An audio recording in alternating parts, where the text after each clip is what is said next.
Hey everybody, it's Ron from Ron's Computer Videos.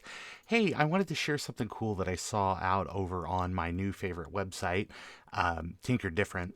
Eric was really nice and he posted this article just letting people know that John Thysell had just released a new game for classic Macintosh machines. And it is a clone of the old Tiger Electronics game Lights Out. So 90s kids will probably remember this. As kind of the basic concept is that you go through and you tap the buttons like it's lit with a pattern, and the idea was that you kind of tap the surrounding keys to put those patterns to rest or lights out. And yes, 70s kids, I totally get it. You're going to say, hey, isn't that just a knockoff of Merlin? And you're probably right. But, copyrights expire and sometimes good ideas just, shouldn't die. So people bring it back. It's just like Alf Pogs. They're coming back in a big way, I guess. But anyway, Eric was nice enough to go ahead and let everybody kind of in a broader audience know that this was going on. So I went ahead and downloaded it and checked it out. And you could download it too. And it's really easy to get it going. Basically, you can follow the links out here on the article on Tinker Different. And it'll lead you over to GitHub. And on the GitHub page, all you really have to do, you could read some more information. There's, it'll kind of explain gameplay and things like that. There's, it's pretty straightforward. You just launch the game and then you pick which tile set you want to start with, and off you go. So if you want to go ahead and get the copy of this, all you got to do, you go to the GitHub page that's linked there, and you can click the Releases tab. And then out here, you'll have a couple of different options based on what your unique situation is. You can download it on your classic Macintosh. There's a HQX file that's out there. You can just, unstuff it and away you go. Or if you're using an emulator like I am today, you can download the disk file and you can drag it over to your favorite emulator and away you go. So let's go ahead and let's switch over to I think I have I do. I was going to say I should have a little custom thing set up for this quick stream, but as you can see, I have my emulator loaded up with System 7.1, and this is a black and white game. So I'm using Mini VMac on basically what's a Mac Plus. So the diskette itself just has a couple files out here. It has a file with the licensing information. The source code's available for people that are interested in reading up on that. But let's take a look at the ReadMe real fast. MacLO is a clone of the puzzle game Lights Out for the 68K Macintosh. It's a port itself of Arduino for the Arduino or Arduboy. Sorry, there's probably a better way to pronounce that. You can let me know down in the comments. But MacLO is black and white. It's been tested on System 608 all the way up to System 7.5. You can read more information about the build and everything like that over there. And the source code is just written in Think C5. The game itself contains 2 tile sets with 50 puzzles each, so this should keep you busy for quite a while. The whole thing itself is open source, and it was released under the MIT license by John Thysell. So thank you again, John. Let's go ahead and maybe let's play a quick round just to see if I can get anywhere on this. This is just going to be a quickie, but I thought we'd have some fun anyway. So let's go with set A. As you can tell by the interface, there is kind of a rating system that will let you know how well you're doing based on the number of moves you make. At any time, if you do get kind of caught, you can hit the reset button and this will go ahead and take you back. You can also turn sound on or sound off based on what you want to do. Let's go ahead and let's take a look at that about box. MacLO version 1.0, copyright 2021 by John Thysell. And there's the GitHub information for John. You should go check him out and maybe leave him a tip if that's possible. But here we are. Let's go ahead and basically the options are very simple. You can start a new game if you get too frustrated and go from there. So this is puzzle A1. I currently have a 3-star rating because I've made no moves yet.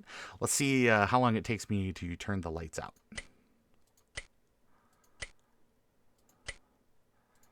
As you can already see, I am pretty terrible. But from memory, you kind of have to do this in a way that you are...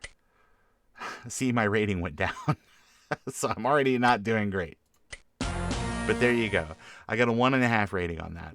And after you complete each puzzle, you can go ahead and you can skip on to the next one. And I don't think you can just move back and forth through them. I think you do have to start a new game to do that. That might be an option for kind of future versions, or if somebody knows a cheat code or something that would slide us in here quicker, that would be better, or that would be even more fun. So here's puzzle A2. I've still got a 3-star rating because, again, I've made no moves, but they get a little more difficult, and you do have to put a little bit more thought into them as you go. Remember, it's symmetrical, so if you want to play with the symmetry of moving this stuff around, like, I'm already doing terrible, I can already tell. See, you get stuff spaced out, and they don't work too well. But let's see. Can I complete this one? Will I have to start over? I'm already doing so poorly. Let's start over. All right. So again, you have to think about the symmetry of things. And you want to try to get everything. Nah, that moves it too far away. And that'll move that too far away. Yeah, I'm already doing rather poorly. So, but let's just brute force this, eh? I think part of it is trying to get your pieces. What do they do here? Yeah, it also helps if you kind of try to remember what you've been up to.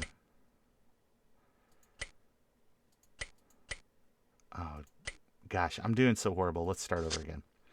And let's this time try to remember to be symmetrical with our actions.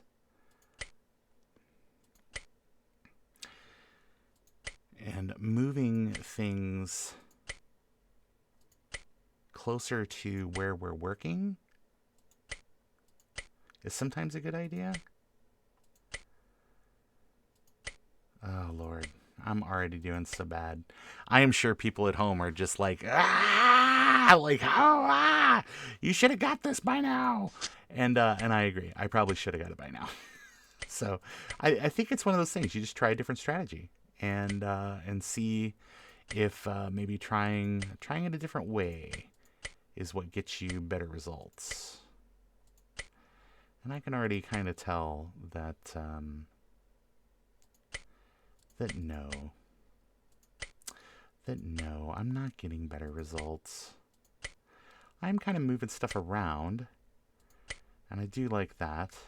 From playing Lights Out as a kid, I kind of remember that the goal is you're trying to get everything towards kind of a corner, because then it's easier to kind of switch things off. So I hate to say that I might be stumped here on this puzzle. I am sure that, just like all things, if you take some time and you think about it, and you're not having to talk while you're having to think, things go a little bit easier.